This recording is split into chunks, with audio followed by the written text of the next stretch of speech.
आज हम लोग का ये पहला क्लास है जिसमें हम लोग इंग्लिश के चैप्टर 1 के जितने तमाम वीवीआई ऑब्जेक्टिव हैं उसको देखेंगे। पहला हम लोग का होगा प्रोज सेक्शन से और दूसरा जो हम लोग लेने वाले हैं वो पोइट्री का पहला सेक्शन से लेने वाले हैं, यानी कि पहला chapter Indian civilisation and culture, ये हमारा प्रोज का सेक्शन हो गया। और दूसरा सेक्शन जो पोइट्री है उससे हम लोग sweetest love I do not go देखने वाले हैं। तो जितने तमाम ऑब्जेक्टिव हैं वो आपको इस बीच में एग्जाम से पहले ही तमाम ऑब्जेक्टिव आपको करा दिए जाएंगे, जिससे आपके एग्जाम में अच्छे खासे नंबर यहाँ पर उठ सके। जितने भी वीवीआई ऑब्जेक्टिव हैं जो कि आपके एग्जाम में आते ही हैं हर साल। तो पहला नंबर क्वेश्चन है, in no civilization have all been attend.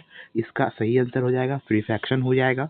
The Gujarati equivalent for civilization means, तो इसका सही आंसर गुड कंडक्ट हो।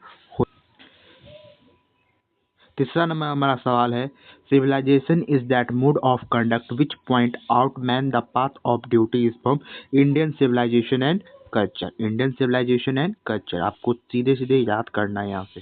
पांचवा नंबर सवाल है हमारा, the more we indulge in our passions the more unbridled they become is taken from Indian civilisation and culture. Indian civilisation and culture dash were satisfied with home rule. कौन home rule से satisfied था? वो हमारे पूर्वज थे, यानी कि our ancestors थे। Indian remains improvable that and that is her, तो इसका सही आंसर ग्लोरी हो जाएगा। ये चैप्टर महात्मा गांधी ने लिखा, जिनकी पॉलिटिक्स करियर 1915 से लेकर 1948 तक रहा है। ठीक है, तो आप लोग को ये भी एक चीज याद रख लेना है कि कहानी कौन लिखे हैं, तो महात्मा गांधी लिखे हैं। The sentence after all there is from something in Hinduism that has kept it alive up till now is taken from Indian civilization and culture. Gandhi ji died at hand of a fainting on 30 जनवरी 1948। अगर यहाँ पर अगर सवाल यहाँ बदल दे कि गांधी जी ने politics में कितने वर्ष काम किए हैं, तो आप लोग बोल सकते हैं कि 1915 से 1948 तक उन्होंने पॉलिटिक्स में काम किया है। ठीक है, I believe that the civilisation Indian has evolved is not to be beaten in the world is form, यानी कि भारत की सिविलाइजेशन किसी भी देश से बीटन यानी कि तुलना नहीं किया जा सकता है इंडियन सिविलाइजेशन को। ठीक है, इंडियन सिविलाइजेशन को किसी भी देश के सिविलाइजेशन से तुलना नहीं कर सकते हम लोग, क्योंकि हमारा सिविलाइजेशन बहुत ही अच्छा सिविलाइजेशन है। हमारे सिविलाइजेशन पे बहुत सारी कंट्री है जो पालन करती है। Our forefather did not invent necessary because they knew we would become slaves. Mahatma Gandhi has written the lesson, तो महात्मा गांधी कौन सा लेसन लिखा है? Indian civilisation and culture. Pharaohs were ruler of ancient, तो इजिपाट होगा। ठीक है, dash were ruler of Egypt, pharaohs होगा इसका सही answer. Civilisation is the state of development of a people, यानी कि वो स्टेट जो डेवलप करता है वो किसके कारण करता है? तो वो पीपुल के कारण करता है। सिविलाइजेशन है तो कैसे है? तो वो पीपुल के कारण ही है। अगर पीपुल जो है यानी आदमी जो है अगर सिविलाइजेशन का पालन नहीं करेगा तो सिविलाइजेशन जिंदा कैसे रहेगा? खत्म हो जाएगा। तो इसलिए आदमी को भी सिविलाइजेशन की पालन करना चाहिए।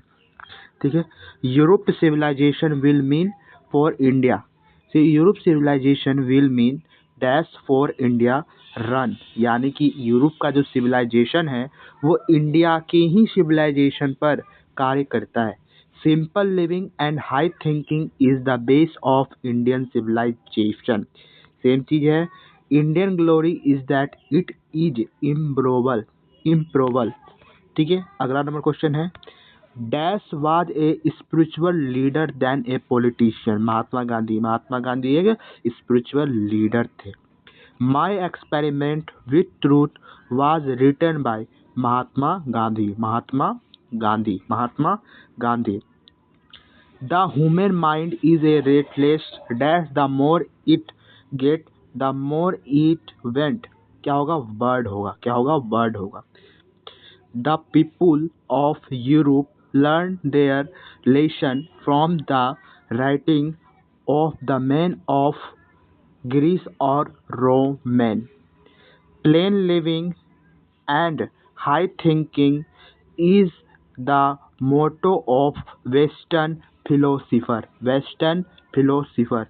Sacrifice is the solo aim of our कौन सी था फिलोसोफर होगा फार्मर होगा या साइंटिस्ट होगा तो फिलोसोफर हमारा करेक्ट आंसर हो जाएगा। ठीक है, तो इस क्वेश्चन पर आप लोग आंसर जवाब भेजिएगा। इस क्वेश्चन पे डाउट है तो आप लोग पूरा करेक्ट कर कहीं भेजिएगा, क्वेश्चन पे डाउट है।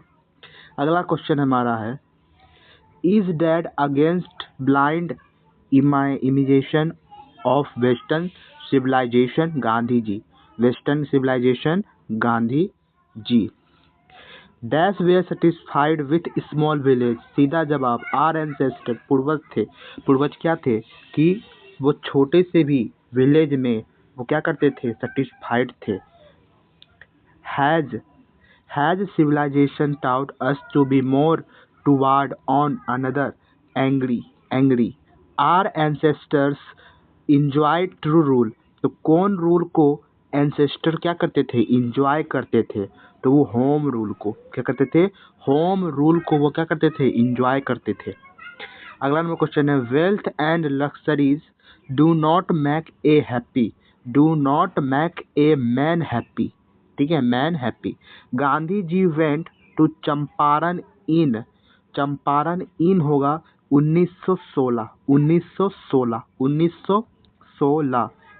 The people of Europe are inspired by and Roman writers Greek. क्या होगा, ग्रीक होगा।